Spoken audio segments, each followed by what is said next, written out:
Magandang araw guys. Ngayong araw ay gagawa tayo ng portable bathing station para sa aso ng aking ina. Dahil Sabado naman ngayon, gagawan ko siya. Yan, una guys, putulin natin. Bali, sinukat ko muna yung parang magiging lababo. Ayun yung stainless na rectangle. Sinukat ko tapos ginagawan ko siya ng bracket sa gilid. Yan, nakikita nyo yan, pinutol ko ng magkasing haba yung dalawang gilid, tapos yung dalawang maliit magkasing haba rin yan. Tapos welding na natin, mekos na yan, welding natin yan. Yan, makikita nyo yung welding ko. Bali, pinukot ko para matanggal yung naiwan na flux, welding flux yun. Tapos binitad ko yung kabilang side naman yan. Welding natin para matibay. Kasi sa sampahan ng aso mahirap na pagpangit yung welding pag mahilaw.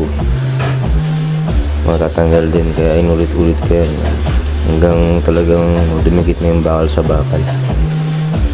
Makikita nyo guys yan. Sinsil ko ulit para matanggal yung flux. Okay na. Kasi sigurado ko lang na matibay na.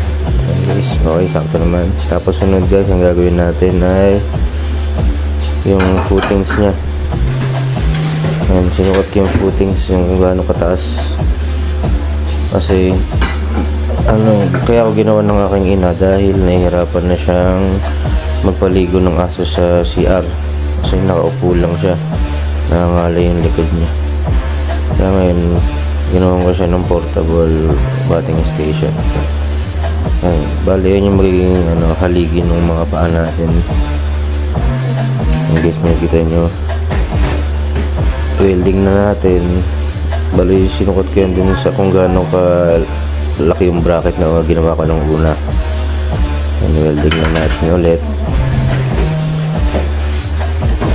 Yan, pagka i-welding na natin ng ulit-ulit para kumapit talaga, para hindi hilaw yung welding. Yan, baliktad natin yung kabilang side naman.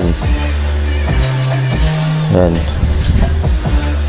isinsil lang ulit, tapos yan, sinsilin mo lang ha, tapos i-welding mo ulit. Tapos ngayon yung footings na ikabit natin yung sa bracket na ginawa ko.